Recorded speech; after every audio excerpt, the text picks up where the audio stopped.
All right, let's open up a case file that has been puzzling historians and, let's be honest, fueling legends for decades now.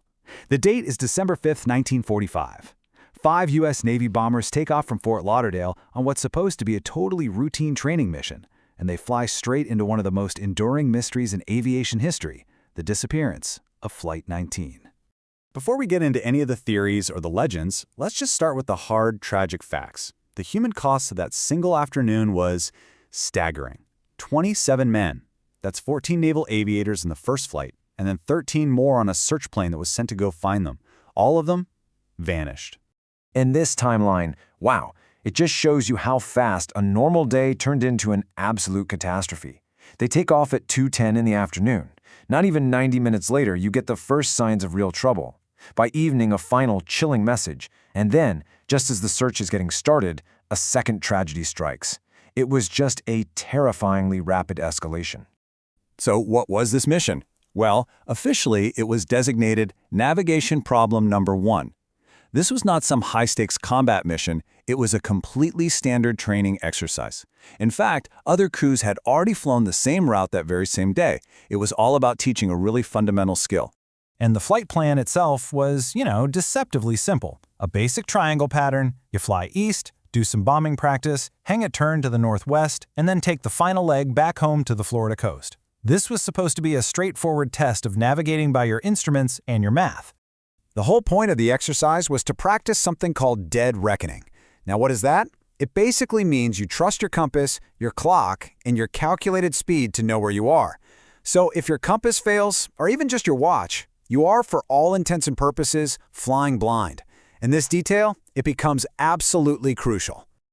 Now, to really understand what happened in the air that day, you have to look at this massive gap in experience. You've got Lieutenant Charles Taylor, a combat veteran with about 2,500 flight hours, leading a group of trainees who have on average just 300 hours. That disparity really explains why the students were so reluctant to question their leader, even when their gut told them something was terribly, terribly wrong. So the primary evidence we have, pretty much everything we know, comes from the radio logs. And listening to them or reading the transcripts, man, they paint this chilling picture of a flight just spiraling into confusion and crisis. This was the absolute core of the Navy's investigation. And the crisis started with one single but fatal error. Lieutenant Taylor somehow became convinced he was over the Florida Keys, way south of the mainland, but in reality, he was over the Bahamas, exactly where the flight plans said he should be. This one critical miscalculation meant that every single decision he made from that point on would take his flight further and further out into the open Atlantic.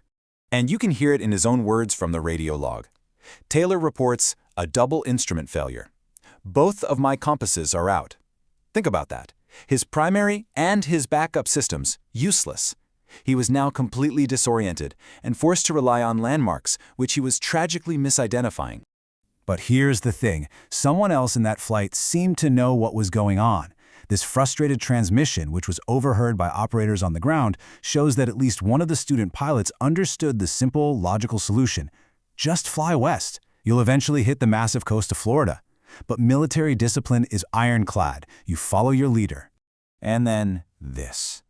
This is the last significant message ever received from Flight 19. With fuel running critically low and darkness closing in, Taylor makes a final grim call. They're going to stick together until the very end. When the first plane's fuel gets too low, they will all ditch into the rough Atlantic seas as one unit.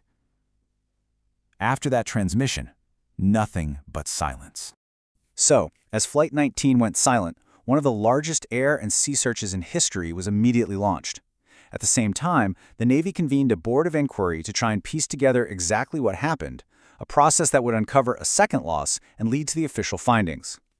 And just when you think this day couldn't get any more horrifying, it did. One of the search planes itself went missing. A massive Martin PBM Mariner flying boat with a crew of 13 men took off to join the search.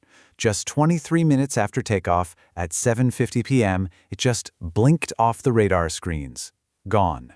Now, unlike Flight 19, the fate of the Mariner is actually not a mystery. A tanker ship nearby witnessed a gigantic explosion in the sky at the exact time and place the plane vanished. These planes, the PBM Mariners, were notoriously nicknamed flying gas tanks because they had a nasty habit of building up explosive fuel vapors. The Navy's conclusion here was swift and certain, a catastrophic mid-air explosion. So what about the final verdict on Flight 19? Well, the Navy's first report placed the blame squarely on Lieutenant Taylor for getting lost. But his mother protested. She argued that since there was no wreckage, you couldn't prove he was at fault. So, out of respect for her and the family, the Navy changed its official finding to cause unknown.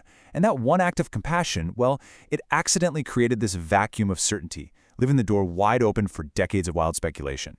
And yeah, it was that exact phrase, cause unknown, that helped transform a tragic military accident into a paranormal legend. So now, we have to separate the hard facts of the investigation from the fiction of the Bermuda Triangle. This basically leaves you with two competing stories. On one hand, you have the official Navy conclusion, which points to a tragic but completely understandable chain of events. A compass fails, a pilot makes a mistake, the weather gets bad, and eventually the planes run out of fuel. But the popular myth? It just ignores all of that, and instead blames some mysterious, supernatural force inside the so-called Bermuda Triangle. You know, a huge reason the myth has lasted this long is the complete and total lack of physical evidence. People have been searching for decades, and they found wreckage. Back in 1991, they found a group of 5 Avenger planes, and it caused this huge media storm. But every single time, the tail numbers or other clues proved they weren't the lost patrol. To this day, not one single piece of confirmed wreckage has ever been found. And that brings us to the final haunting question, doesn't it? The Navy report gives us the most logical, most plausible explanation for what happened. But without the planes, without any physical proof, there's always that tiny space for doubt. After almost 80 years, the final resting place of those 27 men is still the Atlantic secret.